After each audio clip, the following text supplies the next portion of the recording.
저는 여러분들과 함께 룻기서 2장의 말씀을 함께 나누도록 하겠습니다.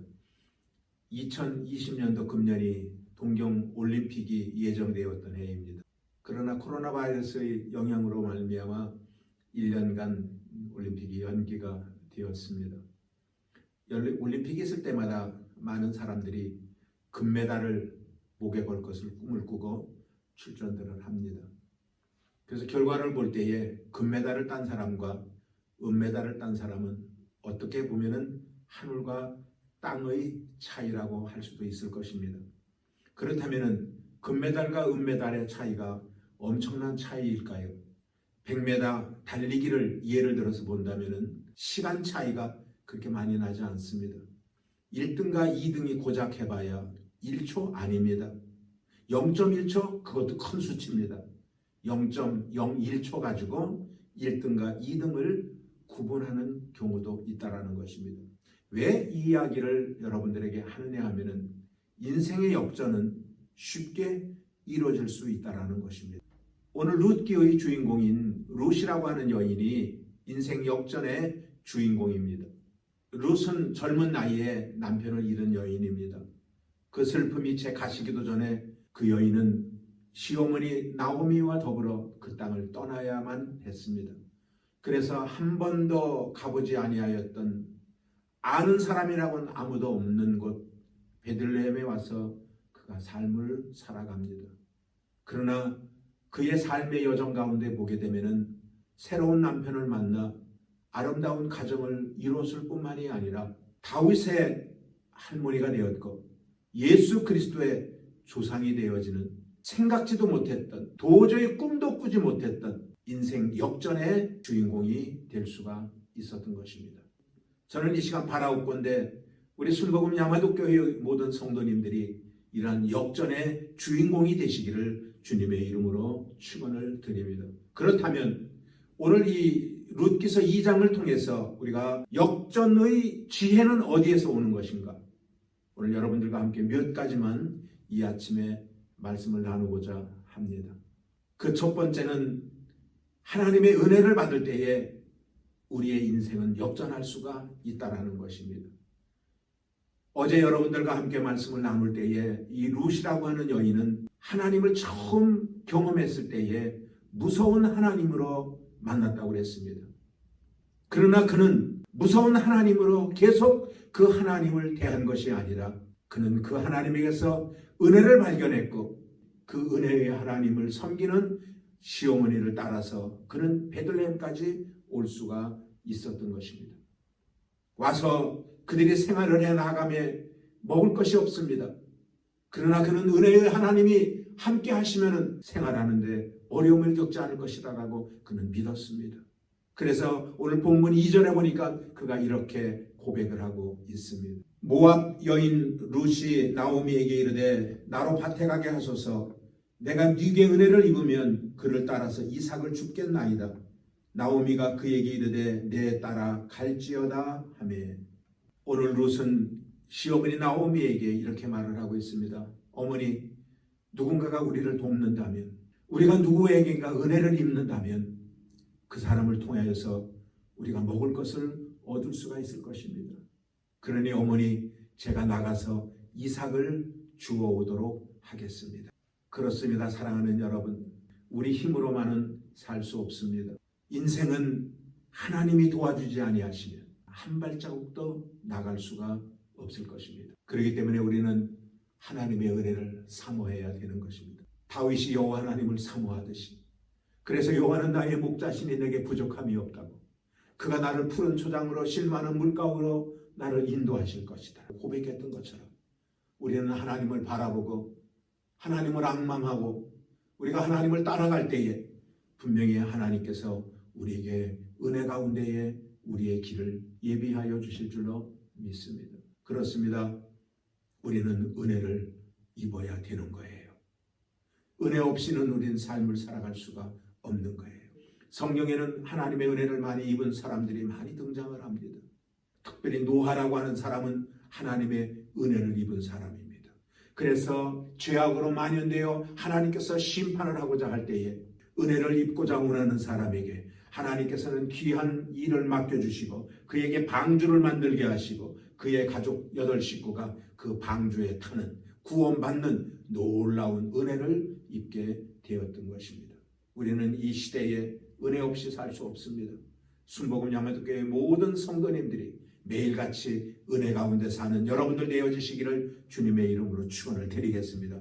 그러면 우리의 삶은 역전될 수가 있는 것입니다. 두 번째로 우리가 최선을 다할 때에 우리는 역전할 수 있는 것입니다. 하나님은 게으른 사람에게 임하지 않습니다. 그에게 주어진 삶에 최선을 다하며 삶을 살아갈 때에 하나님께서는 그들에게 은혜도 주시고 그들의 삶에 역전도 이루어 주신다라는 사실인 것입니다.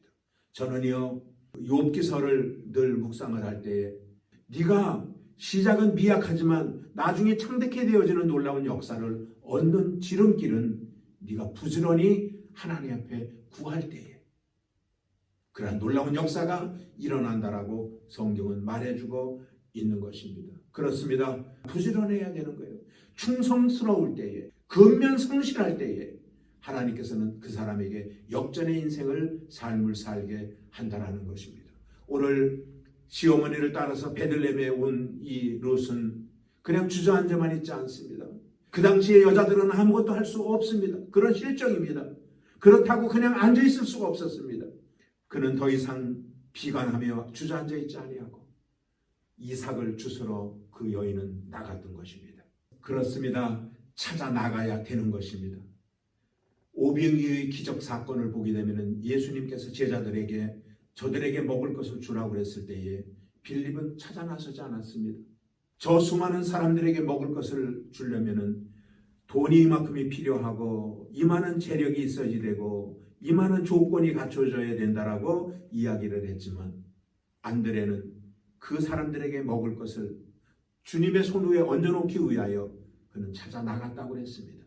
그리고 도시락을 하나 가지고 있는 아이를 만났고 그 도시락을 예수님의 손 위에 올려놓고 그곳에 모였던 많은 사람들이 배불리 먹을 수가 있었던 것입니다. 마찬가지입니다. 롯은 주저앉아 있지 않고 그는 나갔다고 그랬어요. 하나님께서는 어떻게 인도하셨느냐 하면 보아스라고 하는 사람의 밭으로 이 롯을 인도해 가셨던 것입니다. 그것이 3절에 기록이 되어져 있습니다. 롯이 가서 베는 자를 따라 밭에서 이삭을 줍는데 우연히 엘리멜렉의 친족 보아스에게 속한 밭에 이르렀더라. 사랑하는 여러분들이요, 오늘 롯은 보아스라고 하는 유력자, 이 사람의 밭에 가서 오늘 이삭을 줍게 됩니다. 그 롯이 열심을 다해서 이삭을 줍는 모습을 그 보아스의 사환이 보고 이렇게 감탄을 합니다. 아침부터 와서는 지금까지 잠시 집에서 쉰 외에 지금까지 계속하는 중이니이다. 이것이 보아스의 사환이 열심히 일하고 있는 롯을 보고 오늘 감탄하며 말하고 있는 내용인 것입니다. 하나님이 도와주는 사람은 배경이 있거나 신분을 따지지 않습니다.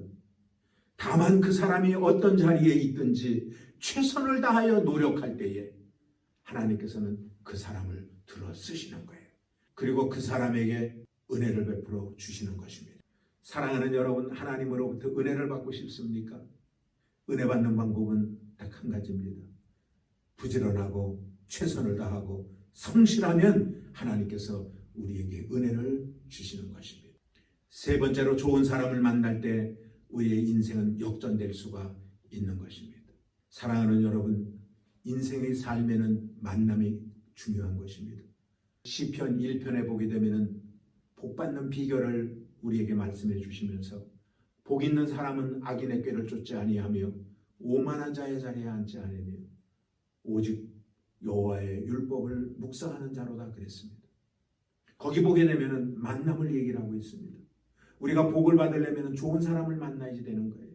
나쁜 사람을 만나면 우리는 복을 받을 수가 없는 것입니다. 오늘 롯이 불행한 인생의 삶을 떨쳐버리고 오늘 역전의 삶을 살아갈 수 있었던 것은 오늘 한 사람을 잘 만난 겁니다. 바로 그 사람이 보아스라고 하는 사람입니다. 오늘 보아스에 대해서 오늘 성경 1절에는 이렇게 이야기를 해주고 있습니다. 나오미의 남편 엘리멜렉의 친족 중 유력한 자가 있으니 이름은 보아스더라 그랬습니다. 여기 유력자라고 소개를 하고 있습니다. 여러분들 유력자가 무엇일까요? 실력 있는 사람, 능력 있는 사람, 아마 이렇게 해석을 할 수가 있을 것입니다. 보아스는 유력자라고 해서 가지고 있는 힘으로 사람들을 억압하거나 짓누르지 않았습니다. 보아스는 자기가 가지고 있던 힘으로 다른 사람을 세우는데 그 힘을 활용했던 아주 훌륭한 사람인 것입니다. 그래서 4절에 이렇게 이야기를 하고 있습니다. 마침 보아스가 베들레헴에서부터 와서 베는 자들에게 이르되 여호와께서 너희와 함께 하시기를 원하노라. 그들이 대답하되 여호와께서 당신에게 복 주기를 원하나이다. 남을 배려할 줄 알고 남을 보살펴 줄 줄 알고 남에게 사랑과 친절을 베풀 줄 아는 그러한 사람이었습니다. 사랑하는 여러분, 이 보아스가 누구를 예표하고 있는 것일까요? 바로 우리 주 예수 그리스도를 상징하고 있는 것입니다. 예수 그리스도는 우리에게 오셔서 우리의 삶의 무거운 짐을 맡아주신 분이십니다. 마태복음 11장 28절에 수고하고 무거운 짐진 자들아 다 내게로 오라 내가 너희를 쉬게 하리라 라고 말씀하셨습니다. 그렇기 때문에 우리는 예수 그리스도를 만나야 되는 것입니다.